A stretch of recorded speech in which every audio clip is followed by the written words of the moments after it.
Dito sa mundo, ito talaga yung totoo, yung realidad na dapat alam mo at ng lahat ng tao. Naparito kang hubad, aalis kang nakahubad. Dumating kang nangihina, lilisan kang mahina. Iniluwal kang walang salapi at mga bagay, maglalaho kang walang salapi at mga bagay. Ang una mong paligo, may naghugas sa iyo.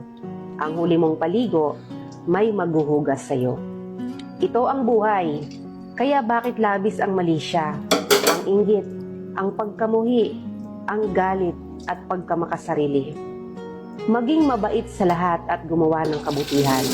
May hangganan ng oras natin sa mundo. Huwag sayangin sa walang kabuluhang bagay. Manalangin at higit sa lahat, huwag na huwag nating sasambahin ng pera. Dahil kahit anong dami ng pera mo o ng ari-arian mo, kapag binawi ng Diyos ang buhay mo, iiwan mo rin yan at hindi mo madadala sa iyong pupuntahan.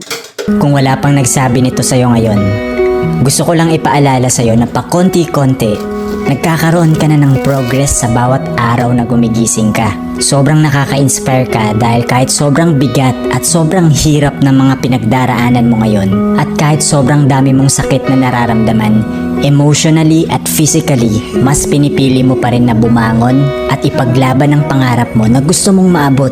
Sana alam mo din sa sarili mo na lahat ng mga efforts na ginagawa mo ngayon ay magiging worth it din. Hindi lang para sa'yo, kundi pati na rin sa mga taong mahal mo. Tandaan mo parati na step by step nakakarating ka na sa buhay na gusto mong marating. Kahit na alam ko minsan, nakakalungkot at nakaka-frustrate din. Paano mo nga ba makukuha yung balanse ng buhay? Yung hindi sobra, hindi kulang.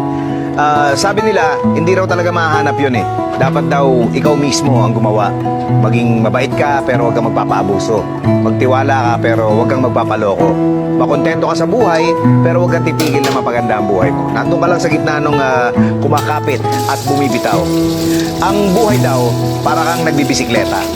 Kailangang umandar ka para hindi ka matumba.